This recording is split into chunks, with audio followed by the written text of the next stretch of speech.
Welcome back to The Explainer. Today, we are diving headfirst into the chaotic, high-stakes escalation of Hell's Paradise Season 2, and we're really going to unpack the profound lore behind Shinsenko.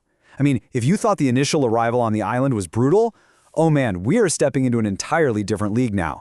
The whole survival horror vibe has officially transitioned into a full-blown war just for the right to exist.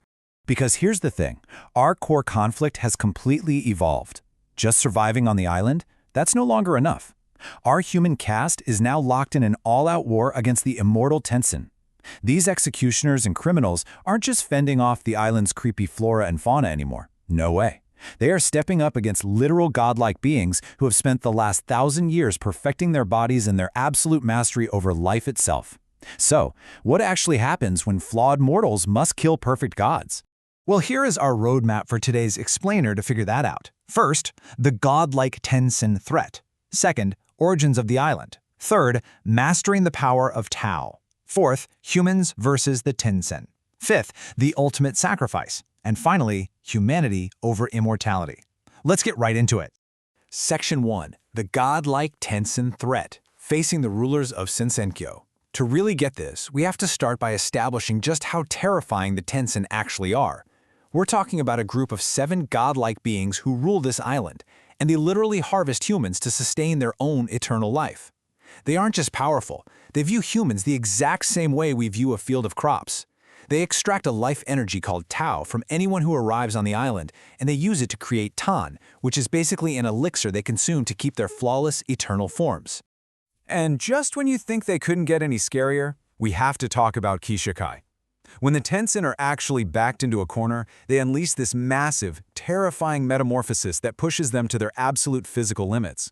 Think of it like a video game boss's ultimate form, turning them into these towering, floral nightmares with just immense, devastating, destructive capabilities. But there's a catch. It burns through their Tao reserves at a massive rate, which means they can really only hold this state for about half an hour before they risk permanent damage to themselves. Section 2. Origins of the Island. A 1,000-year-old tragedy. You know, these perfect beings didn't just pop out of nowhere. The horrifying ecosystem of Shinsenkyo is actually the result of profound human grief and absolute desperation. Look at it this way. 1,000 years ago, Rien and her husband Jofuku arrived on the island to create the elixir. Then, a century later, he tragically dies of arborification. A grieving Rien uses potent flower Tao to create the Tensen, who are literally clones of herself, just to harvest enough energy to revive him. Fast forward to 500 years ago, and the first clone, Mei, actually escapes after rejecting those cruel human experiments. And that brings us to the present day, where Gabimaru and the Yamada Asaemon arrive, completely unaware they're meant to be harvested. Literally every horror on this island stems from an ancient, heartbroken widow who simply refused to let go. Section 3. Mastering the power of Tao, the magic system explained. Because let's be real, to fight immortal beings, the humans have got to master the island's fundamental life energy. Without it, every sword swing, every ninjutsu attack, it's basically useless against a regenerating god. Tao is the ultimate equalizer here. Gabimaru quickly realizes that raw physical attacks mean nothing unless they are infused with a deep, profound understanding of this energy. You have to balance the calm and the chaos, right? The yin and the yang. It's this complex energy system of elemental weaknesses and strengths. Fire melts metal, wood drains earth. You get the idea. To even stand a chance, the humans had to figure out how to weaponize their very life force.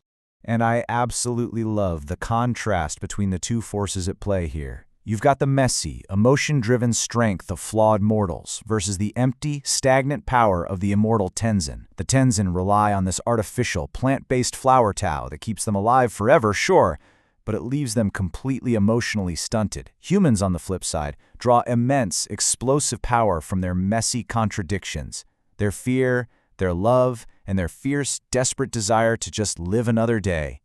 It turns out, human flaws are actually their greatest weapon. Section 4. Humans versus the Tensen, the major battles. Alright, let's get to the action and see how this newfound mastery builds into these simultaneous, multi-front clashes across the Horai Palace. As our human characters try to coordinate stealing the elixir and escaping, they get intercepted, and that forces them to put their mastery of Tao to the ultimate test. The climax devolves into absolute chaos, and it requires some profound teamwork and super strategic Tau matchups. You've got Gabimaru and Yuzuriha combining their fire and earth elements to fight Ran's impenetrable water armor. Meanwhile, Ganta Sai's crew is out there literally breaking apart the fused bodies of Jufa and Taufa. And in another clash, Xian and Nuragai are facing down Jujin, having to rely completely on absolute composure to exact a master's vengeance. Every single fight required some kind of profound strategic sacrifice.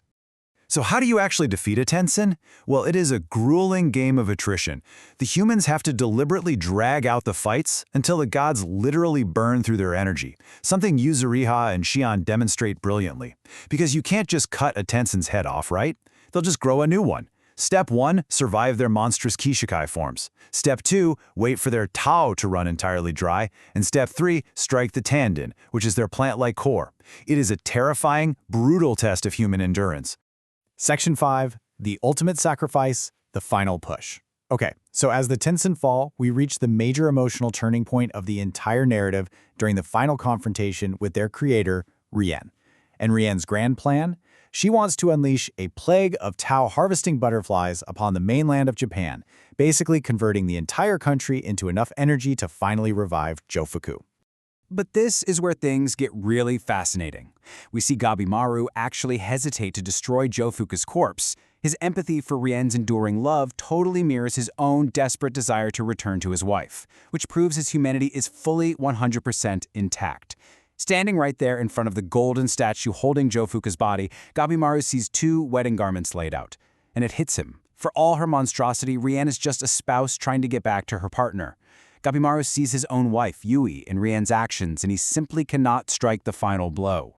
But then, bam! That moment of hesitation is completely shattered by the ruthless Shugen, whose decisive strike just destroys Jufuku, sending a heartbroken Rien into a devastating, vengeful frenzy. Shugen doesn't share an ounce of Gabimaru's empathy. He is acting purely on duty. When that statue is cut in two, 1,000 years of Rien's meticulous planning and hope are erased in an instant, and it unleashes a terrifying, godlike wrath upon the remaining survivors. Section 6. Humanity over immortality, the true price of eternal life. This brings us right to the aftermath, where Rien is entirely disarmed by Gabimaru's humanity after she mortally wounds him. When he actually explains to her that he recognized her profound, undying love for her husband, Rien is just stopped dead in her tracks. Ultimately, our cast survives not by becoming cold, unfeeling immortals, but by leaning heavily on their human bonds. Overwhelmed by her memories, Rihanna actually chooses to heal Gabimaru and Sagiri before dissolving into nothingness. And the survivors? Gabimaru finally gets his peaceful life with Yui, the incredibly bloodthirsty Gantetsu side does a complete 180 and abandons the sword to become a doctor. They all found meaning in the fragile, finite nature of their lives. So, as we wrap up this explainer, I want to leave you with a question to really chew on. Does true strength come from living forever or from having something worth dying for? In a paradise built on artificial eternity, it was the fragile, fleeting nature of human love that ultimately prevailed. The Tensen had 1,000 years, but they were entirely stagnant. The humans only had one life to live, and that gave them the strength to literally kill gods. Thank you so much for joining me to unpack this incredible story. Keep asking questions, keep learning, and I will catch you in the next explainer.